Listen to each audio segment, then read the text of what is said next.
حامدا ومصليا ومسلما أما بعد فأعوذ بالله من الشيطان الرجيم بسم الله الرحمن الرحيم إنا أنزلناه في ليلة القدر صدق الله مولانا العظيم আলহামদুলিল্লাহ। প্রিয় উপস্থিতি, আমরা সর্বপ্রথম মহান আল্লাহর দরবারে কৃতজ্ঞ হব যে আল্লাহ আমাদেরকে সুস্থ রেখে জুমার মসজিদে সময় মতো এসে উপবিষ্ট হওয়ার তৌফিক দান করেছেন। এজন্য আমরা পড়ি আলহামদুলিল্লাহ। সম্মানিত সুধী, আমি আজকের আলোচ্য বিষয় হিসেবে চয়ন করে নিয়েছি এই কোরআনের পরিচয়। আলোচ্য বিষয় কি? কোরআনের পরিচয়। আজকে কোরআনের বিস্তারিত পরিচয় আপনাদের সামনে তুলে ধরব। আমরা কোরআনকে প্রশ্ন করব এবং উত্তর নিব কোরআন থেকে। উত্তর নিব কোন কিতাব থেকে? কোরআন থেকে। এই Quran, the holy Quran is the complete code of our life. এই পবিত্র কোরআন, এটা হচ্ছে একটি পূর্ণাঙ্গ জীবন বিধান। সকল সমস্যার সমাধান এই কোরআনের মধ্যে রয়েছে। সব সমস্যার সমাধান দিতে পারে। আপনারা এই স্লোগানটা জানেন না? জোরে বলেন, সব সমস্যার সমাধান। একজন মানুষ তার চলার পথে, ব্যক্তিগত জীবনে, পারিবারিক জীবনে, সামাজিক জীবনে, রাষ্ট্রীয় জীবনে, আন্তর্জাতিক জীবনে যত সমস্যার সম্মুখীন হয়, সব সমস্যার সলিউশন এই পবিত্র কোরআন কারিমে আল্লাহ তাআলা রেখে দিয়েছেন। এই পবিত্র কোরআন যে জাতি গ্রহণ করেছে, সে জাতি সোনালী যুগে সোনালী জাতিতে রূপান্তরিত হয়েছে। কারণ এই কোরআন এমন এক যুগ অবতীর্ণ হয়েছিল, যেই যুগের মানুষেরা আকৃতিতে মানুষ ছিল, চরিত্র সম্পূর্ণ পশু ছিল।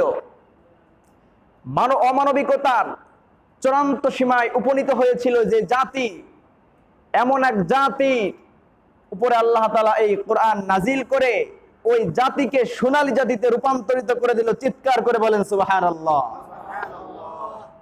এই সেই কোরআন। আজকে আমরা এই কোরআনকে করে নিয়েছি শুধুমাত্র খতম তারাবি আর ঘর উদ্বোধন, দোকান উদ্বোধন, এইগুলিতে রূপান্তরিত করেছি। বস্তুত এই কোরআন যে একটি পূর্ণাঙ্গ জীবন বিধান। এই কোরআন দ্বারা আমার জীবন পরিচালিত হবে, এই কোরআন দ্বারা আমার সমাজ পরিচালিত হবে, এই কোরআন দ্বারা আমার রাষ্ট্র পরিচালিত হবে। এই চিন্তা চেতনা আজ আমাদের মধ্য থেকে দূরীভূত হয়ে গেছে। তো যেহেতু আমাদের আলোচ্য বিষয় হচ্ছে কোরআনের পরিচয়, এজন্য আমরা এত দূরে যাব না। এই কোরআন, কোরআন শব্দটি মাকরুউন শব্দ থেকে উৎকলিত। এর অর্থ হচ্ছে পঠিত, অধিক পঠিত। পবিত্র কোরআনের চেয়ে অধিক আর কোন কিতাব বিশ্বে পাঠ করা হয় এমন কোন কিতাব আর আছে? যারা বলেন আছে। সারা বিশ্বে 2 শতাধিক রাষ্ট্র রয়েছে, প্রত্যেকটা রাষ্ট্রে কোরআনের হাফেজ রয়েছে। চিৎকার করে বলেন সুবহানাল্লাহ। আবার প্রতিটা দেশে লক্ষ লক্ষ ছাত্র কোরআনের হাফেজ হচ্ছে, সদা সর্বদা কোরআনের তেলাওয়াত করে।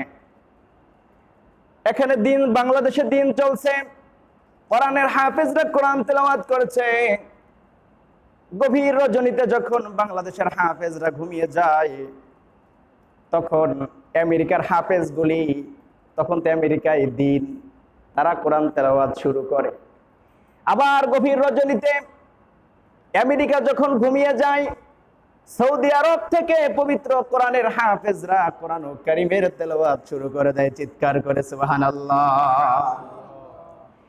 এই জন্য 24 ঘন্টা পুরা দিন রাত অনবরত আল্লাহ তাআলার এই পবিত্র কোরআনের তেলাওয়াত সারা বিশ্বের বুকে চলছে। চিৎকার করে সুবহানাল্লাহ। এই জন্য এই কোরআনকে কোরআন বলা হয়, অধিক পঠিত। পরিভাষায় কোরআন বলা হয় আল কিতাবুল মুনাজ্জালু আলা রাসূলিল্লাহি সাল্লাল্লাহু আলাইহি ওয়াসাল্লাম মিনাল্লাহি তাআলা ওয়াল মাকতুবু ফিল মাসাহিফ ওয়াল মানকুলু আনহু নাকলান মুতাওয়াতিরান বিলা শুবহাতিন। পরিভাষায় কোরআন বলা হয় এমন একটি কিতাব যেটি বিশ্বনবীর উপর অবতীর্ণ হয়েছে এবং যেটি মাসহাফের মধ্যে লিপিবদ্ধ রয়েছে এবং যেটি ওই যুগ থেকে এই পর্যন্ত নিঃসন্দেহে ধারাবাহিকভাবে আমাদের পর্যন্ত পৌঁছেছে। একে বলা হয় কি? কোরআন। এটা হচ্ছে স্বাভাবিক পরিচয়। এবার আমরা জানবো বিস্তারিত পরিচয় কোরআনের। একজন অপরিচিত ব্যক্তির সাথে দেখা হয়েছে, তার সাথে কিছু কথাবার্তা হয়। সর্বপ্রথম প্রশ্ন কি হয়? তোমার নাম কি? সর্বপ্রথম প্রশ্ন আমাদের কি হয়? সালামের পরেই তোমার নাম কি? দ্বিতীয় প্রশ্ন, তোমার বাড়ি কোথায়? কোথায় থেকে এসেছো? কোথায় এসেছো? কার কাছে এসেছো? কে পাঠিয়েছে? কখন এসেছো? কতদিনের জন্য এসেছো? কিসের জন্য এসেছো? এই জাতীয় প্রশ্ন হয় না? আজকে আমরা এই জাতীয় প্রশ্ন করব কাকে? জোরে বলেন, কাকে করব? কোরআনকে। উত্তর দেবে কে? কোরআন।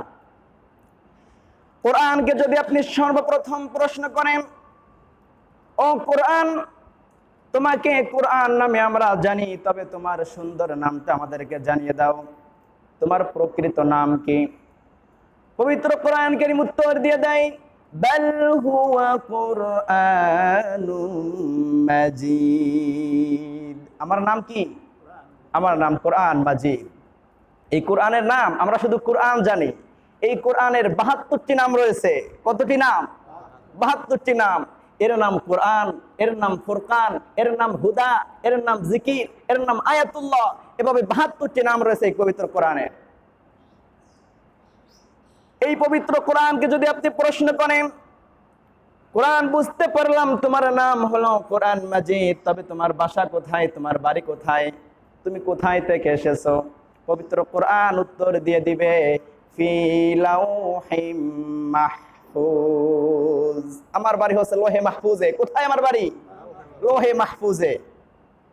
কোরআনকে প্রশ্ন করেন, ও কোরআন, তুমি কবে এসেছো? কোন মাসে তুমি এসেছো? পবিত্র কোরআন উত্তর দিয়ে দিবেন, শাহরু রমাদানাল্লাযী উনজিলা ফীহিল কুরআনু হুদাল লিন্নাসি ওয়া বায়িনাতিম মিনাল হুদা।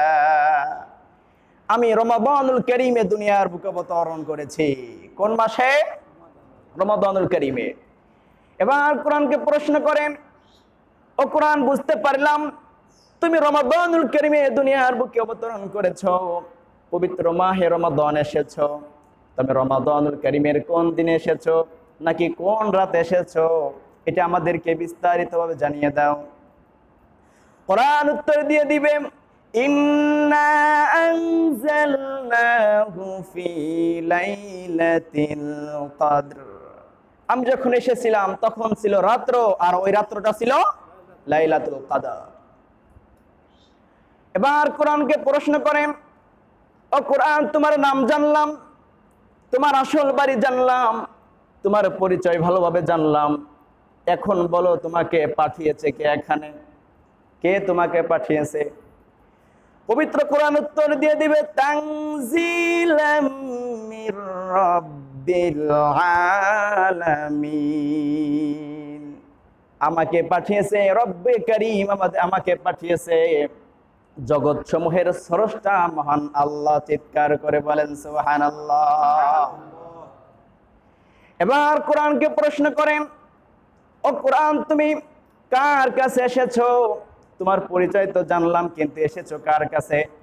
কোরআন উত্তর দিয়ে দিবে, তাবারাকাল্লাযী নাযালাল ফুরকানা আলা আবদিহি লিয়াকুনা লিল আলামিনা নাযীরা। এই পবিত্র কোরআন আমি বিশ্বনবী মুহাম্মদুর রাসূলুল্লাহ সাল্লাল্লাহু আলাইহি ওয়াসাল্লামের উপর নাজিল হয়েছে। কোরআনকে প্রশ্ন করেন, কোরআন, তুমি বিশ্বনবীর উপর নাজিল হয়েছো বুঝলাম, তবে কেন নাজিল হয়েছো? তোমাকে আল্লাহ তাআলা কেন নাজিল করলেন? কোরআন কারীম আপনার প্রশ্নের উত্তর দিয়ে দিবে। কিতাবুন আনজালনাহু ইলাইকা লিতুখরিজান নাসা মিনাজ-যুলুমাতি ইলান নূর। আমি এই কোরআন অবতরণ করেছি, আমি এই কোরআন নাজিল করেছি মানব জাতির উপর, এই জন্যে যে মানব জাতিকে আল্লাহ তাআলা এই পবিত্র কোরআনের মাধ্যমে অন্ধকার থেকে বের করে আলোর দিশা প্রদান করবেন। চিৎকার করে বলেন সুবহানাল্লাহ। এবার কোরআনকে বলবেন, কোরআন যেহেতু তুমি মানব জাতির কাছে এসেছো, আর যেহেতু তুমি আমাদের কল্যাণার্থে দুনিয়ার বুকে অবতরণ করেছো, দুনিয়ার বুকে তুমি নাজিল হয়েছো, ও কোরআন তোমাকে অনুসরণ করলে আমাদের লাভ কি হবে, আমাদের উপকার কি হবে? পবিত্র কোরআন আপনার প্রশ্নের উত্তর দিয়ে দিবে। ফামান তাবিআ হুদায়া ফালা খাউফুন আলাইহিম ওয়ালা হুম ইয়াহজানুন। যে ব্যক্তি কোরআনকে অনুসরণ করবে, আমাকে যে ব্যক্তি অনুসরণ করবে, তার কোনো ভয় নাই, চিন্তার কোনো কারণ জোরে বলেন, চিন্তার কোনো কারণ নাই। এবার কোরআনকে প্রশ্ন করবেন, কোরআন বুঝতে পারলাম তোমাকে অনুসরণ করলে কোনো ভয় নাই, কোনো চিন্তা নাই, তবে এটি কি শুধু আখিরাতে না দুনিয়ার বুকেও?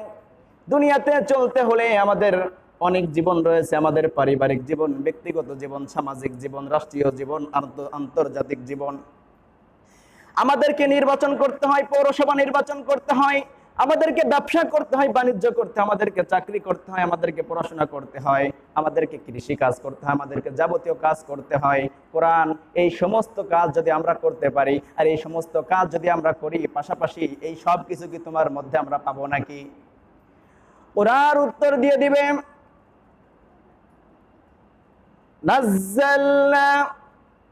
নাজ্জালনা আলাইকাল কুরআনা তিবয়ানাল লিকুল্লি শাইইন ওয়া হুদাও ওয়া রাহমাতাও ওয়া বুশরা লিল মুহসিনিন।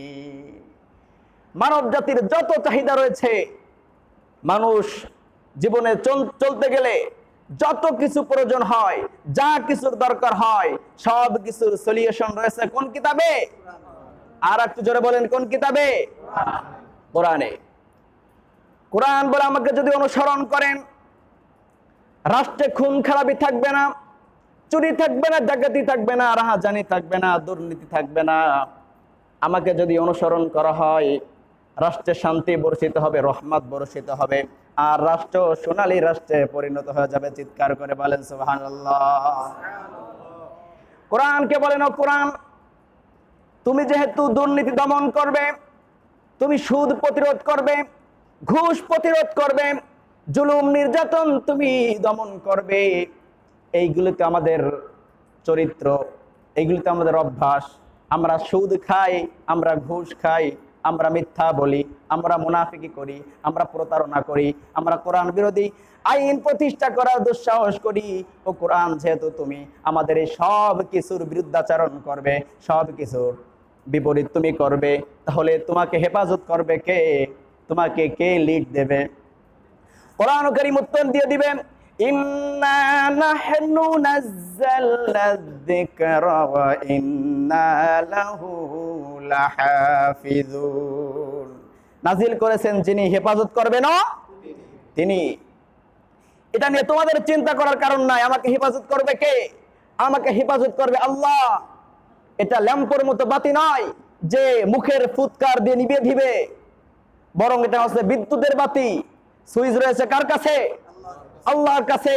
যত চেষ্টাই করুক, শুধু ফুৎকার না, যদি কাঁথাও ভিজিয়া ওই বাতিটা পেঁচিয়ে ধরে, তারপরেও কি বাতি নিভবে? কারণ সুইচ কার কাছে? আল্লাহর কাছে। এই জন্যই বলেছিলাম, এই কোরআন হচ্ছে একটি পূর্ণাঙ্গ জীবন বিধান। এই কোরআন অনুসরণ করলে আপনি সকল সমস্যা থেকে পরিত্রাণ পাবেন। আপনার উপর আল্লাহর রহমত বর্ষিত হবে, আপনার উপর আল্লাহ তাআলার পক্ষ থেকে বরকত বর্ষিত হবে। এই জন্য আল্লাহ তাআলা এই কোরআন নাজিল করেছে। এই কোরআন আপনার জীবনে প্রতিষ্ঠিত হবে, আপনার সমাজে প্রতিষ্ঠিত হবে, আপনার রাষ্ট্রে প্রতিষ্ঠিত হবে। শুধু তেলাওয়াত করার জন্য আর খতম তারাবি পড়ার জন্য কোরআন দুনিয়ার বুকে আসে নাই। এই কোরআনের অনুশাসন প্রতিষ্ঠা করার চেষ্টা করা, এই কোরআনকে সংবিধান করার চেষ্টা করা প্রত্যেকটা নাগরিকের নৈতিক দায়িত্ব, প্রত্যেকটা মুসলিমের দায়িত্ব। যেন রাষ্ট্র হবে ইসলাম আর সংবিধান হবে, জোরে বলেন, আল কোরআন। সংবিধান হবে আল কোরআন। এই কোরআন সংবিধান হলে যে রাষ্ট্র থেকে চুরি ডাকাতি, রাষ্ট্র থেকে খুন খারাপি, জিনা ব্যভিচার, দুর্নীতি, সন্ত্রাসী সব কিছু দমন হয়ে যায়। তার জ্বলন্ত প্রমাণ হচ্ছে বিশ্ব নবী থেকে শুরু করে খোলাফায়ে রাশেদা, খোলাফায়ে রাশেদিনদের যুগের দিকে লক্ষ্য করেন। কিঞ্চিত পরিমাণ ভূক্ষেপ করলেই একথা আপনি বলতে বাধ্য হবেন, এই কোরআন যদি কোন দেশের সংবিধান হয়, ওই দেশ থেকে সকল প্রকার সমস্যা দূরীভূত হয়ে যায়। চিৎকার করে বলেন সুবহানাল্লাহ।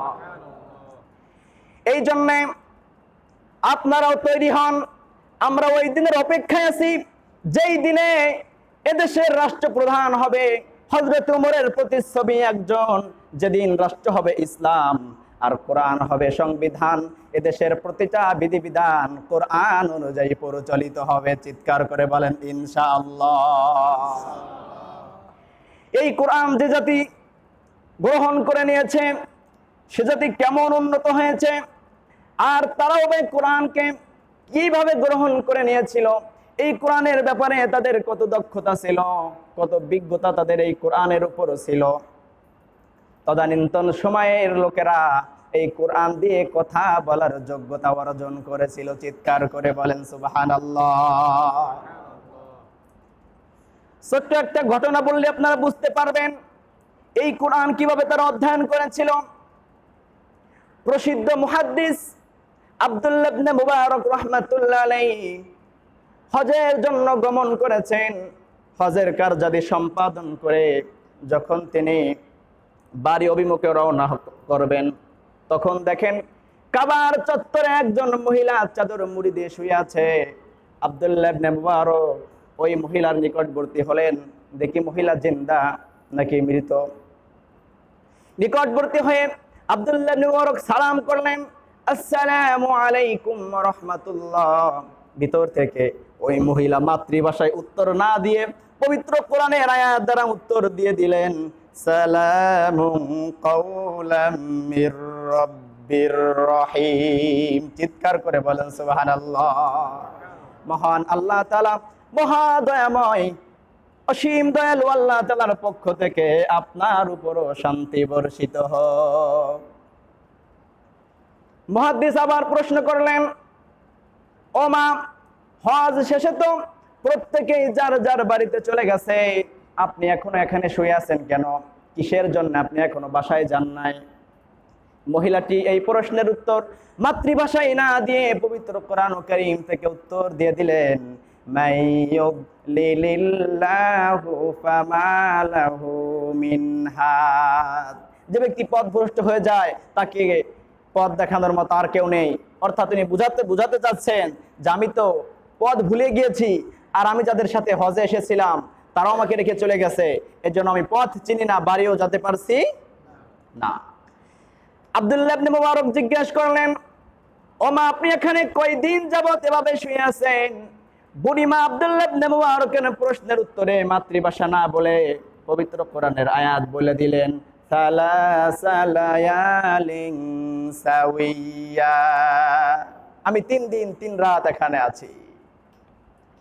মুহাদ্দিস সাহেব প্রশ্ন করলেন, ও মা, আপনাকে আমি যে প্রশ্নই করি আপনি প্রশ্নের উত্তর মাতৃভাষায় না দিয়ে পবিত্র কোরআন কারীম থেকে উত্তর দেন কেন? বুড়িমা এই প্রশ্নের উত্তরটাও কোরআন কারীম থেকে দিয়ে দিলেন, মা ইয়ালফিযু মিন কাওলিন ইল্লা লাদাইহি রাকীবুন আতীদ। তোমরা দুনিয়ার বুকে যা করো, যা বলো, সব কিছু আল্লাহ তাআলার কাছে রেকর্ড রয়েছে। তাই আমি চাই যে আমি জীবনে যা কিছু বলবো কোরআন থেকে বলবো, কারণ কোরআন থেকে বললে, কোরআন থেকে আমি কথা বললে গুনাহ হওয়ার তো কোনো সম্ভাবনা নাই, বরং আমি নেকির অধিকারী হব। চিৎকার করে বলেন সুবহানাল্লাহ। আব্দুল্লাহ ইবনে মুবারক চিন্তা করলেন, আমি একজন প্রখ্যাত মুহাদ্দিস, আমি আপনার সাথে মাতৃভাষায় কথা বলছি, আর আপনি পবিত্র কোরআন দিয়ে আপনি আমার সাথে বাহাদুরি দেখাচ্ছেন, আপনাকে আমি মাতৃভাষায় কথা বলাই ছাড়বো। আব্দুল্লাহ ইবনে মুবারক জিজ্ঞেস করলেন, মা আপনার বাড়ি কোথায়? এবার ফরিদপুর, সদরপুর, অম্বিকাপুর কি কোরআনে আছে নাকি? জোরে বলেন নাই। এবার উত্তর কি দিবে? কিন্তু দেখা গেল বুড়িমা কোরআন কারীম থেকে উত্তর দিয়ে দিলেন, সুবহানাল্লাযী আসরা বিআবদিহি লাইলাম মিনাল মাসজিদিল হারামি ইলাল মাসজিদিল আকসা। চিৎকার করে বলেন সুবহানাল্লাহ। বুড়িমা উত্তর দিয়ে দিলেন, আল্লাহ তাআলা তার বান্দাকে মসজিদুল আকসা থেকে, আল্লাহ তাআলা তার বান্দাকে মসজিদে হারামে নিয়ে এসেছেন, অর্থাৎ আমার বাড়ি হচ্ছে মসজিদ আকসার নিকটবর্তী, আর আমি এসেছি মসজিদুল হারামে। এবার আব্দুল্লাহ ইবনে মুবারক প্রশ্ন করলেন, ও মা আপনি যেহেতু 3 দিন যাবত এখানে অবস্থান করেছেন, 3 দিন আপনাকে কে খাওয়ায়, কে পান করায়, আপনি কিভাবে অভুক্ত রয়েছেন, ক্ষুধার্ত রয়েছেন? কিন্তু মহিলাটি কোরআন কারীমের আয়াত দ্বারা উত্তর দিয়ে দিলেন, আল্লাযী হুয়া ইউতঈমুনি ওয়া ইয়াসকিন। সৃষ্টি করেছেন যিনি, খাওয়ানো তিনি, পান করানো তিনি। আব্দুল্লাহ ইবনে মুবারক বললেন, ও বুড়িমা আমার কাছে কিছু খাদ্য রয়েছে, কিছু খাবার আমার কাছে রয়েছে, আপনাকে আমি দিতে চাই, আপনি কি এগুলি গ্রহণ করবেন? কিন্তু বুড়িমা আব্দুল্লাহ ইবনে মুবারকের প্রস্তাবকে প্রত্যাখ্যান করলেন কোরআন কারীমের আয়াতের মাধ্যমে। বুড়িমা বললেন, সুম্মা আতিম্মুস সিয়ামা ইলাল লাইল। তোমরা রোজা পূর্ণ করো সন্ধ্যা পর্যন্ত। অর্থাৎ তিনি বুঝাইলেন যে আমি রোজারত অবস্থায় কোনো কিছু খাওয়া যাবে না। আব্দুল্লাহ ইবনে মুবারক বললেন, ও মা যেহেতু এখন রমাদানুল কারীম না, ফরজ রোজা আপনি পালন করছেন না, নিশ্চয়ই আপনি নফল সাওম পালন করছেন, আর সফররত অবস্থায় তো ফরজ রোজাও ছেড়ে দেওয়া যায়, আপনি নফল রোজা কেন পালন করছেন?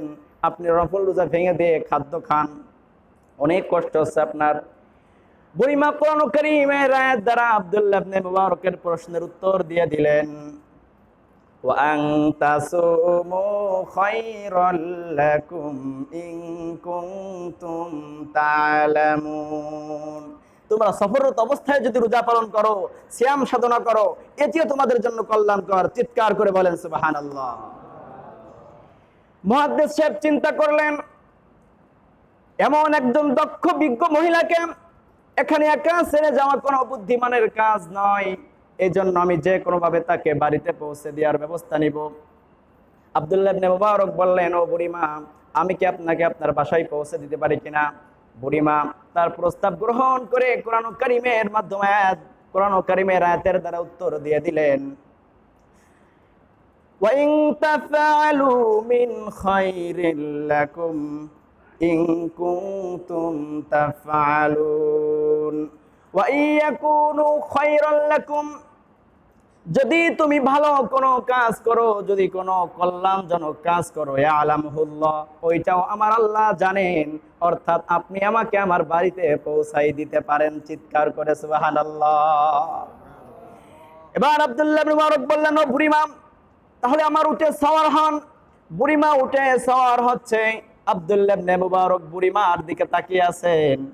বুড়িমা কোরআন কারীমের আয়াতের দ্বারা বলতেছেন, কুল্লিল মুমিনিনা ইয়াগুদ্দু মিন আবসারিহিম ওয়া ইয়াহফাযু ফুরুজাহুম।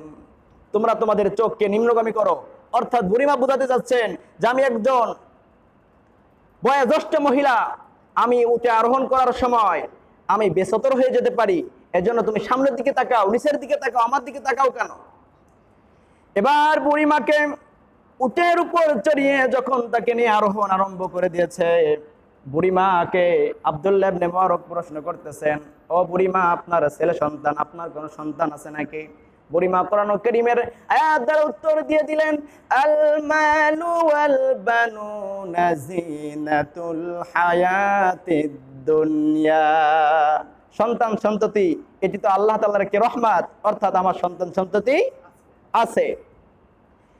আব্দুল্লাহ বিন মুবারক প্রশ্ন করলেন, ও বুড়িমা, আপনার ছেলেদের নাম কি, আপনার মেয়ের নাম কি? কারণ সব নাম তার কোরআন কারীমে থাকে না। কিন্তু বুড়িমা এই প্রশ্নের উত্তর আগে থেকেই সংগ্রহ করে রেখেছেন। বুড়িমা বললেন, ইয়া ইয়াহইয়া খুযিল কিতাবা বিকুওয়া ওয়া কাল্লামাল্লাহু মূসা তাকলীমা ওয়াযকুর ফিল কিতাবি মারইয়াম। আমার দুইটা ছেলে, এক ছেলের নাম ইয়াহইয়া, দ্বিতীয় ছেলের নাম মূসা, একটা মেয়ে নাম হচ্ছে মারিয়াম। কোরআন কারীমের দ্বারা, কোরআন কারীমের আয়াত দ্বারা উত্তর দিয়ে দিলেন। এবার মুহাদ্দিস সাহেব যখন বুড়িমাকে নিয়ে তার বাসায় পৌঁছে গেলেন, মুহাদ্দিস সাহেব এক কোণে ভয়ে বসে আছে, না জানি আবার আমাকে কোন পেছে ফেলে দেয়। মহিলাটি তাদের ছেলেদেরকে ডাক দিয়ে কোরআন কারীম দ্বারা বললেন, ফাবাসু আহাদাকুম বিওয়ারিকিকুম হাযিহি ইলাল মাদিনাতি ফালয়ানজুর আইয়ুহা আযকা তাআমা। আব্দুল্লাহ ইবনে মুবারক বুড়িমা তার সন্তানদেরকে কিছু টাকা দিয়ে বলতেছে, যাও বাজারে যাও, বাজার থেকে উত্তম খাদ্য কিনে আনো, মেহমানদারি করো। চিৎকার করে বলেন সুবহানাল্লাহ। এবার বুড়িমা খাদ্য আনার পরে ওই খাদ্যগুলি যখন পাত্রে আব্দুল্লাহ ইবনে মুবারকের সামনে দিলেন, বুড়িমা তাকে কোরআন কারীমের আয়াত দ্বারা বলতেছেন, কুলু আশরাবু হানিআম বিমা আসলাফতুম ফিল আইয়ামিল খালিয়া। খাও আর পান করো, এই যে তুমি আমার জন্য কষ্ট করেছো, আমার জন্য যে শ্রম দিয়েছিলে, তার বিনিময় স্বরূপ তুমি নাস্তা করো। সুবহানাল্লাহ বলবেন না? মুহাদ্দিস সাহেব আর কোনো প্রশ্ন করে না, আর কোনো কথাও বলে না। বুড়িমার একটা সন্তানকে দূরে ডেকে নিয়ে প্রশ্ন করতেছে, বাবা, সন্তানকে বলতেছে, তোমার মা কতদিন যাবত কোরআন কারীমের আয়াত দ্বারা কথা বলে? আমি যত প্রশ্ন তোমার মাকে করেছি, তোমার মা একটা প্রশ্নের জবাবও তার নিজস্ব মাতৃভাষায় দেয় নাই, বরং সবগুলি প্রশ্নের উত্তর পবিত্র কোরআন কারীম থেকে দিয়েছে। এভাবে কতদিন প্রশ্নের উত্তর কোরআন কারীমের আয়াত দ্বারা দেয়? সন্তান বলল, আমরা আমাদের জন্মগ্রহণের পর থেকেই আমাদের মাকে কখনো আমরা মাতৃভাষায় কথা বলতে শুনি নাই, বরং আমরা 40 বছর যাবত দেখেছি আমাদের মা সারা জীবন পবিত্র কোরআন দ্বারা কথোপকথন করে। চিৎকার করে সুবহানাল্লাহ। তদানীন্তন সময়ে তারা কোরআনের ব্যাপারে কত দক্ষ আর কত বিজ্ঞ ছিল। আজ আমরা কোরআন কারীম দ্বারা কথা বলা তো দূরের কথা, এই পবিত্র কোরআন আমরা শুদ্ধভাবে তেলাওয়াত করতেও জানি না। শুধু নামে আমরা মুসলিম, কিন্তু আমাদের ধর্মগ্রন্থ আল কোরআন যে আল্লাহ তাআলা আমাদের উপর নাজিল করলেন, জীবনে একটু পড়েও দেখলাম না যে আল্লাহ তাআলা পবিত্র কোরআন কেমন নাজিল করলেন। আরবিতে তো পড়তে পারি না, মাতৃভাষায় বোঝা তো দূরের কথা, শুধু তেলাওয়াত করতেও জানি না। এজন্য এই কোরআন পড়েন, শুদ্ধ করে শেখেন, এবং পবিত্র কোরআনে আল্লাহ কি বলতে চেয়েছেন, কি বুঝাইতে চেয়েছেন, আল্লাহ পবিত্র কোরআনে কি দিলেন, সব কিছু জানার বোঝার চেষ্টা করেন। আল্লাহ তাআলা আমাদেরকে কোরআনের সাথে অধিক পরিমাণে সম্পর্ক করার তৌফিক দান করেন। আখিরু দাওয়ানা আনিল হামদুলিল্লাহি রাব্বিল আলামিন। আসসালামু আলাইকুম ওয়া রাহমাতুল্লাহি তাআলা ওয়া বারাকাতুহু।